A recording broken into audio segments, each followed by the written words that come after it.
अधिकांशतः जानते होंगे कि ये नीलकंठ दिवस जो कहा गया, हमारे डॉक्टर दादाजी ने कहा नीलकंठ दिवस, तो इस पर कुछ शब्द कहना चाहूँगा कि आनंद मार्ग के संस्थापक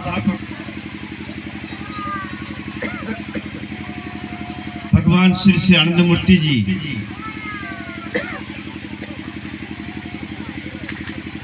इस धराधाम पर अवतरित हुए। इस अंग भूमि की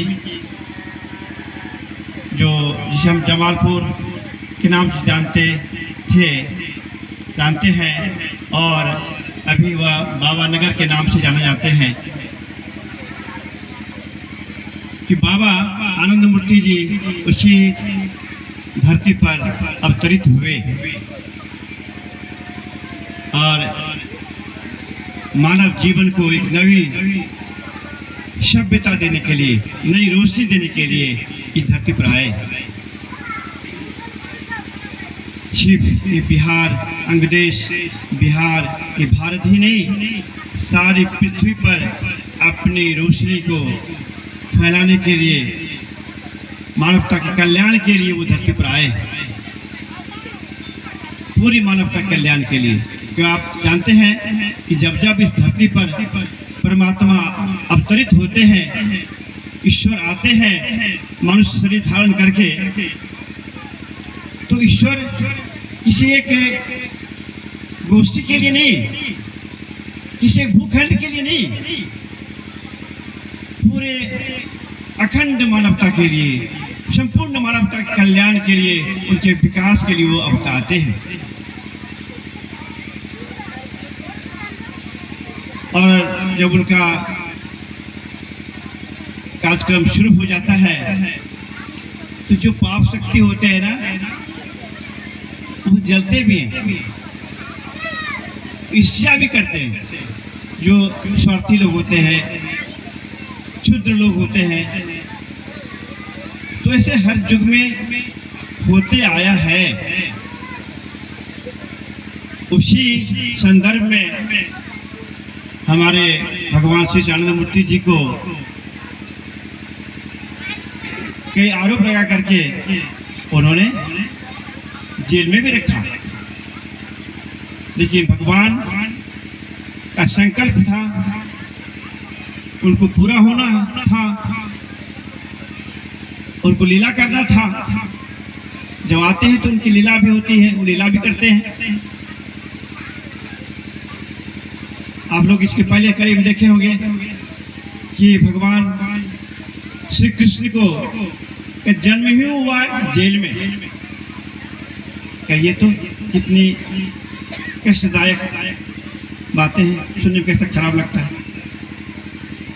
और कितना कष्ट झेलना पड़ा उस मानवता कल्याण के लिए। उनको कहाँ कहाँ गए हो, उनका इतिहास आप लोगों के सामने है। उसी प्रकार से भगवान आनंद मूर्ति जी को, क्योंकि वो मानवता के विकास के, मानव कल्याण के लिए वो आए हैं, तो मानवता का कल्याण नहीं हो, संपूर्ण मनुष्य जगह नहीं, शोषित होता रहे, उसके लिए जो पाप शक्ति था वो षड्यंत्र करके हमारे बाबा को आज के दिन 12 फरवरी 1973 साल में बाबा को विष दिया गया था, जब वो बांकीपुर जेल में थे। क्योंकि वो ही है आनंद मार्ग के प्रतिष्ठाता, संस्थापक, वो गुरु। वो समाप्त हो जाएंगे तो आनंद मार्ग समाप्त, हमारा दुश्मन खत्म हो जाएगा और हम राज करते रहेंगे इस धरती पर। ये पाप शक्ति का ये संकल्प था, प्रयास था, संकल्प प्रयास था। तो बाबा तो भगवान है, भगवान किसी का अकाल मृत्यु नहीं होता है, इवन साधक का भी अकाल मृत्यु नहीं होता है, वो तो भगवान है। तो मनुष्य का जो प्रयास था वो गलत प्रयास था। तो बाबा ने उसको क्या किया,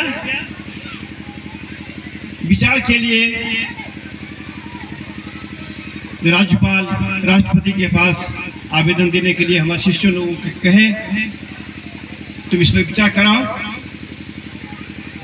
विचार जब नहीं हुआ, वो लोग जब तत्कालीन प्रशासन उस पर विचार नहीं किए, तो बाबा ने 5 साल 4 महीने और 7 दिन उन्होंने उपवास किया। अब सोच सकते हैं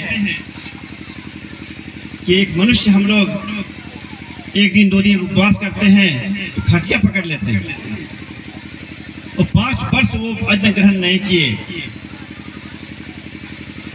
जब तक वो वहां से नहीं निकले।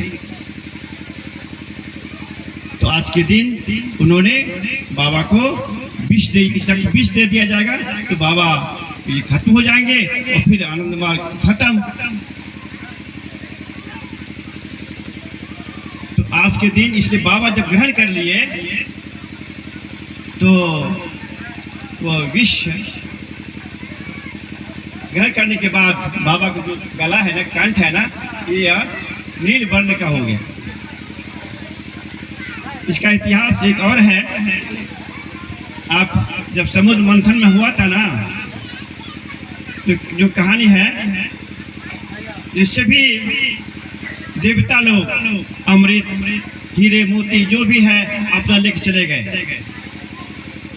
और जब विष निकला तो विष में, समुद्र मंथन से विष उत्पन्न हुआ, जो विष मिला कोई देवता लोग उसको ग्रहण नहीं किए। तो कौन ग्रहण करेगा उसको? सबके मालिक तो भगवान थे, शिव जी थे, उन्होंने उसको ग्रहण कर लिया। तो ग्रहण कर लिया तो उनका अभी जो ये गला जो है ना, ये भाग विष के कारण, जहर के कारण, विषाक्त पदार्थ के कारण उनका गला का जो ये रंग है वो नील वर्ण हो गया था। तो उस दिन भगवान शिव को हम लोग नीलकंठ भी कहते हैं। तो उसी प्रकार से ठीक उसी क्रम में बाबा का जो ये गला है ना, ये भाग ये नीलवर्ण हो गया था। तो उस दिन बाबा कहते हैं, बाबा का थोड़ा तबियत ये हो गया, बिगड़ा कि तो बाबा कुछ हुआ नहीं, और उन्होंने कह दिया कि देखो जी ये विष है, तुम लोग तो परीक्षा करवाओ, जांच करवाओ, लेकिन सरकार उस पर सुनवाई नहीं किया। तो बाबा ने उस पर उसके सुनवाई जब नहीं किया, बाबा ने उपवास किया, 5 वर्ष तक बाबा नहीं भोजन किए। जब वहां से निकले बांकीपुर से, तो 2 अगस्त 1978 को तो बाबा आश्रम में वह अपना जल ग्रहण किए, शरबत से उपवास तोड़े। तो ये है, इसलिए बाबा को कहा जाता है इसी दिन से बाबा बोले इसको तुम लोग नीलकंठ दिवस के रूप में पालन करोगे, लेकिन तुम लोग इसको, इस दिन को कष्ट का दिन नहीं मानोगे, क्योंकि जो दुष्ट लोग हैं ना, दुष्ट विचार के लोग, छोटे विचार के लोग धर्म को नष्ट करना चाह रहे थे। तो धर्म नष्ट नहीं हुआ, धर्म की विजय हुई, तुम लोगों की विजय हुई। इसलिए आज तुम लोग खुशी मनाओगे, कोई उपवास नहीं करोगे। आज के